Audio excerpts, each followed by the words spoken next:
Okay, so I need you to understand something before we get into this. There is a version of reggae history that gets told everywhere. On documentaries, on streaming platforms, in museums, in that one poster your college roommate had on the wall. And in that version, there is one face, one name, one story. Bob Marley. Redemption. Unity. One love. And I am not here to take anything away from that. Bob Marley is one of the most important artists in the history of recorded music, full stop. What he built, what he represented, what his music continues to do to people 40 years after his death, that is real, and it is enormous. But there is another man in that story. A man who stood on the same stage, who sang in the same harmonies, who helped write the songs that changed the world. And a man who was, by many accounts of people who were there, the most musically and intellectually radical of all of them. And that man died on his kitchen floor with almost nothing. His name is Peter Tosh, and the financial story of his life, the exploitation, the erasure, the breathtaking contrast between what he built and what he died with, is one of the most infuriating things I have researched for this channel. Stay with me, because this one goes deep. Let's start at the beginning. And I mean the real beginning, not the Wailers beginning, but the human beginning. Westmoreland, Jamaica, 1944. Winston Hubert McIntosh is born. That is Peter Tosh's birth name. And almost immediately, life makes clear that it is not going to be gentle with him. His mother is young. His father, a local preacher, essentially abandons them. By the time Peter is a child, he's being raised by an aunt in Trenchtown, Kingston. And if you know anything about Trenchtown in the 1950s and 60s, you know that this is not a soft environment. Trenchtown is a government yard. Concrete. Overcrowding.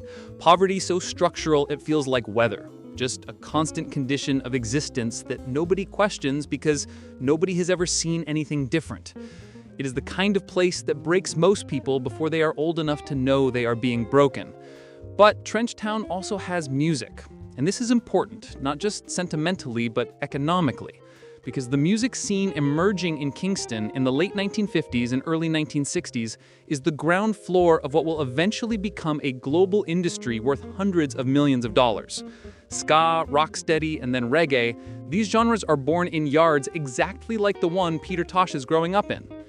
Peter teaches himself guitar on a homemade instrument. Not a real guitar, something assembled from scraps with a makeshift neck and whatever strings could be found or fashioned. He teaches himself to play on that. And anyone who has ever heard Peter Tosh play guitar knows that what came out of that self-taught foundation was something extraordinary, a playing style that was angular, percussive, harmonically sophisticated in ways that formal training might actually have smoothed away.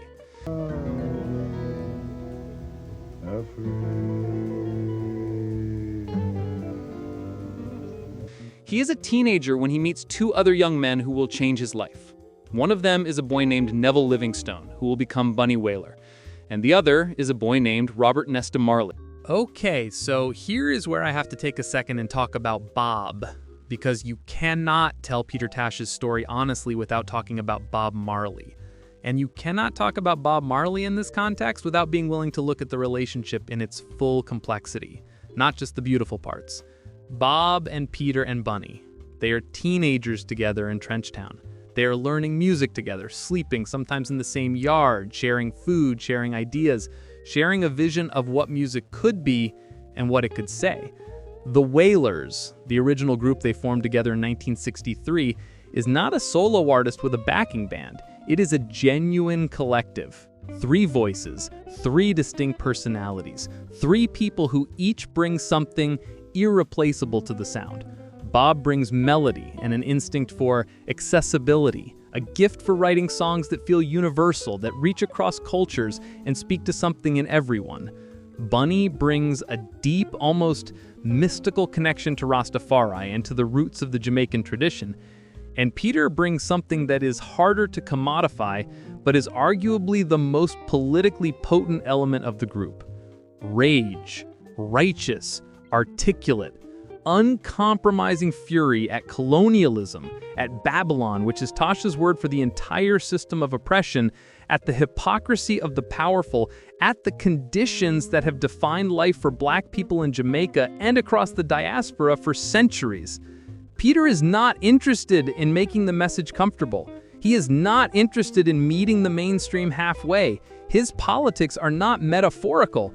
When he talks about legalization of marijuana, he is not being edgy. He is making a theological and political argument rooted in Rastafarian belief in anti-colonial resistance that he will maintain publicly and loudly for his entire life, regardless of what it costs him commercially. And it costs him. That is going to matter a great deal later in this story. The Wailers, through the 1960s, are a successful Jamaican act. They have hits on the local charts. They work with producer Coxsone Dodd at Studio One. They are genuine stars within Jamaica. But the financial arrangements of the Jamaican music industry in this era are, and I want to be polite here, exploitative in ways that are almost breathtaking to look back on.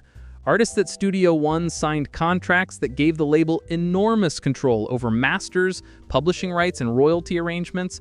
The money generated by hit records flowed primarily to the producers and label owners. The artists, even the successful ones, saw relatively little of it.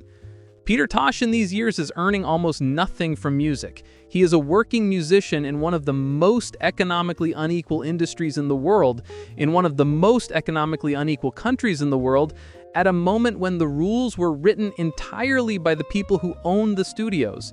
This is the foundation. Remember it. 1972 is the year everything changes, and I mean everything. The Wailers, Bob, Peter, and Bunny sign with Island Records. Chris Blackwell, the label's founder, is a white Jamaican-British entrepreneur who has an almost visionary understanding of what this music could become internationally.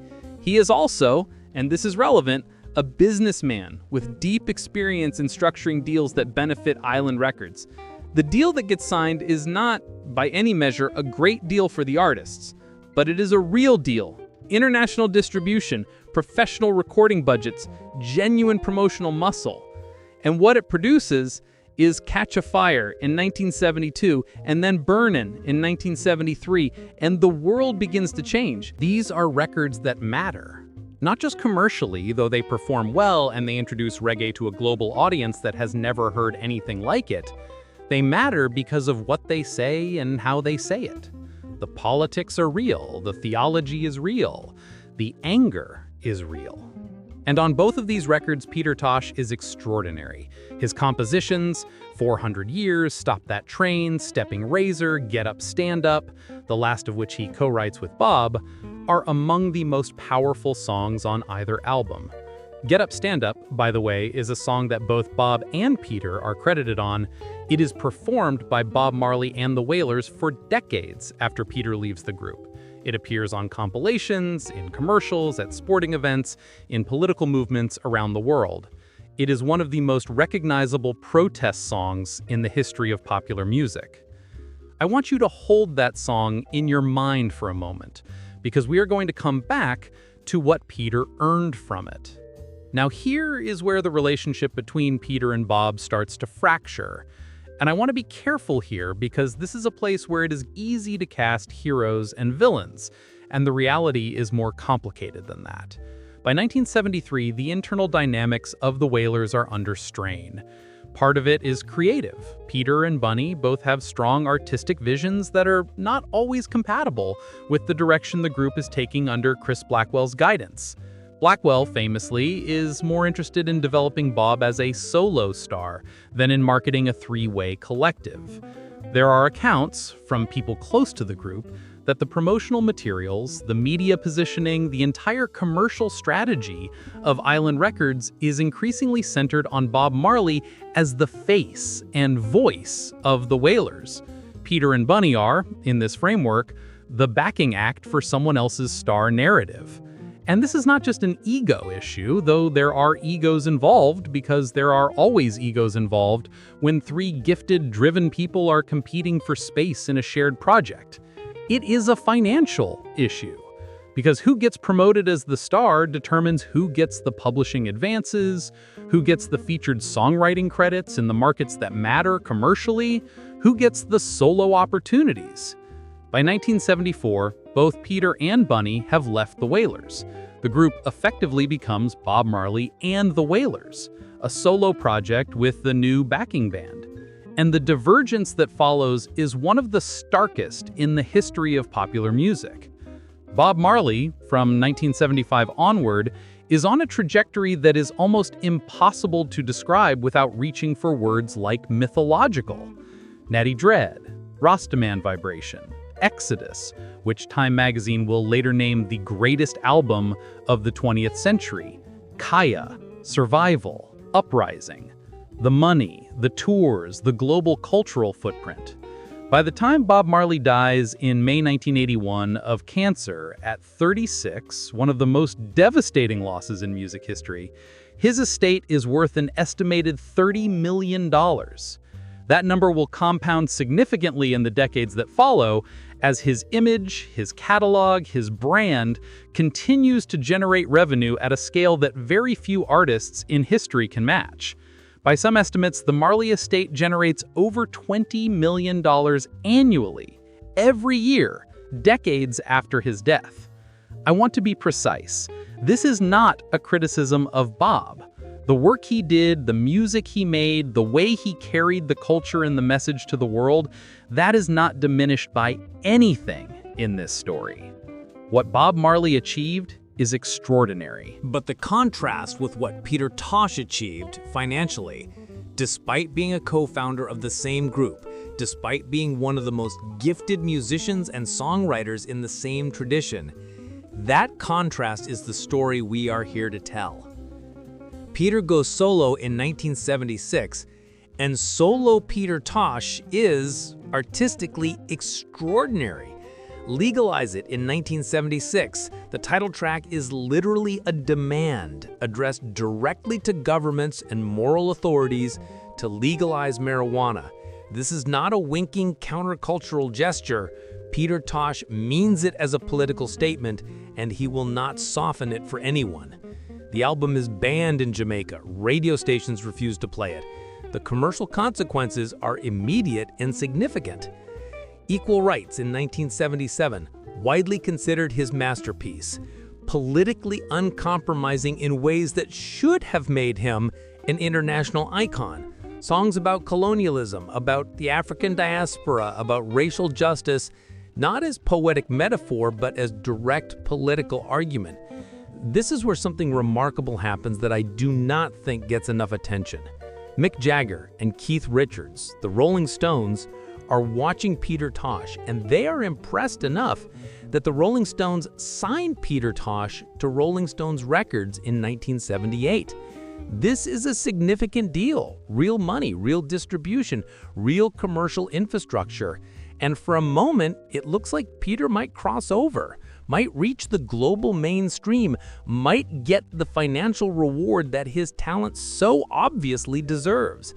His first album on Rolling Stones Records, Bush Doctor, goes to #1 on the reggae charts. He wins a Grammy nomination. He performs Don't Look Back as a duet with Mick Jagger, and the exposure is massive.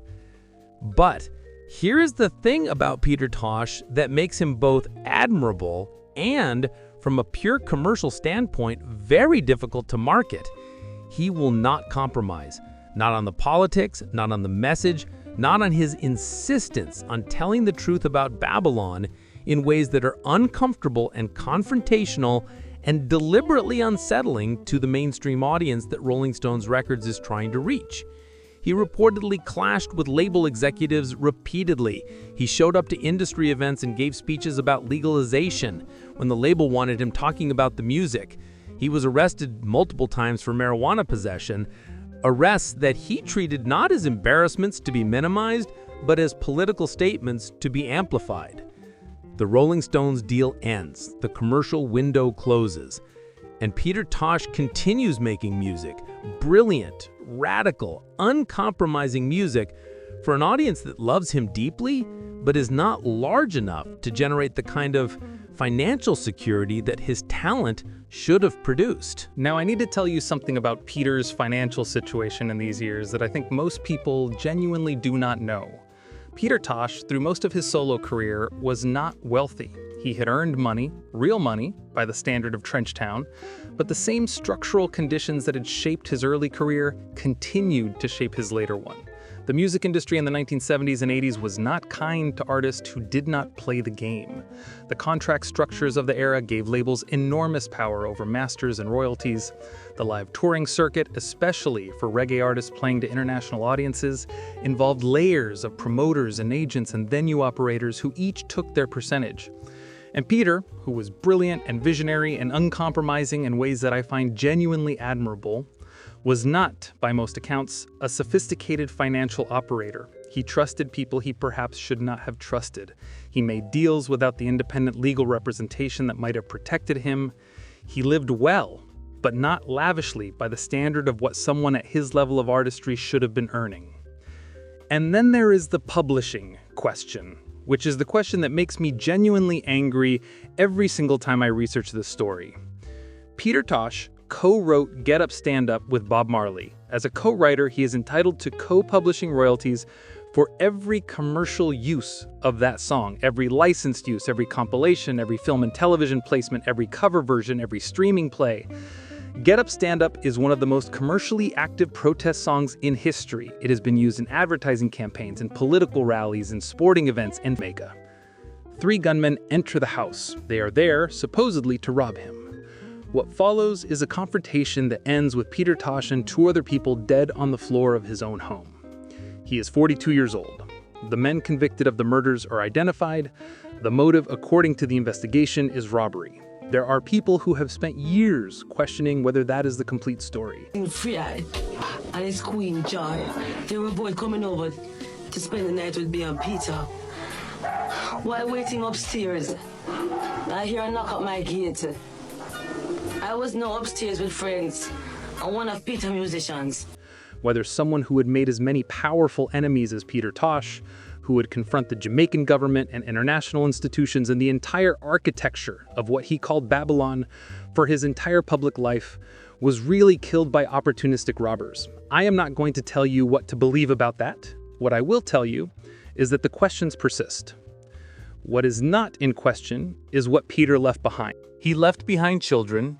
He had several with different women who would spend years in legal disputes over his estate. He left behind a catalog of music that was, at the time of his death, not generating the kind of royalties that it should have been. He left behind the co-authorship of some of the most important songs in reggae history, songs that continue to generate money, but not primarily for his heirs. He left behind almost no financial security for the people who depended on him. And here is where I have to say something directly. The comparison between what Bob Marley's estate generates and what Peter Tosh's estate generates is not a comparison between 2 equal situations that simply played out differently due to talent or luck. It is, in significant part, a comparison between 2 different commercial decisions that were made in the early 1970s by a record label run by a white entrepreneur about which of these men to center, which of these men to promote, which of these men's faces to put on the poster. Bob Marley had unquestionably a broader commercial appeal. His music reached the cross-cultural boundaries in ways that Peter's more confrontational, more explicitly political work sometimes did not. That is real. I am not pretending otherwise. But I also think it is worth asking, if the promotional weight of Island Records had been distributed more equally between 1972 and 1974, if Peter Tosh had been given the same commercial infrastructure and international positioning that Bob received, what does reggae history look like? What does Peter's financial history look like? We cannot answer that, but we can acknowledge that the decision was made and that it had consequences that outlasted both men. Here is where the story lands in the present. Bob Marley's estate is one of the most valuable music estates in the world. His image is on merchandise sold in every country on Earth. His catalog streams hundreds of millions of times per year. His face is one of the most recognized human faces on the planet. His family has built a business empire around his legacy that generates tens of millions of dollars annually. Peter Tosh's legacy is different. There are people, deeply passionate, knowledgeable, devoted people, who will tell you that Peter Tosh was the most important, most radical, most intellectually serious artist the reggae tradition ever produced. That his politics were sharper and his willingness to speak truth to power was more consistent and his guitar playing was more technically extraordinary than anything else in the genre. And they are not wrong. But his streaming numbers are a fraction of Bob's. His merchandise is a fraction. His estate generates a fraction of what the Marley estate generates. Is that purely a matter of artistic merit? I do not believe so. Is it partly a matter of choices Peter himself made? To remain uncompromising, to refuse to soften his message, to prioritize the truth over the mainstream? Absolutely. And I say that with respect, not criticism. But is it also a matter of systemic decisions about who gets promoted, who gets protected, who gets the machinery of the industry working in their favor that were made by people other than Peter Tosh? Yes, I believe the honest answer is yes. So here is the question I want to leave you with, the one that I cannot resolve and that I think deserves to stay uncomfortable. If Peter Tosh had been willing to be what the music industry wanted him to be, softer, more accessible, less confrontational, more willing to make Babylon comfortable, would he have been richer? Almost certainly yes. Would he have been Peter Tosh? Absolutely not. And maybe that is the real tragedy. Not that he was exploited, though he was. Not that he died before his legacy could be fully recognized, though he did. But that the very qualities that made him extraordinary were the qualities that the commercial system could not accommodate. That his refusal to compromise was simultaneously his greatest artistic virtue and his greatest financial liability. He died for being exactly who he was, in more ways than one. If this story made you feel something, if Peter Tosh's name means something to you now that it didn't an hour ago, check the video on your screen right now. I genuinely believe it was made for you.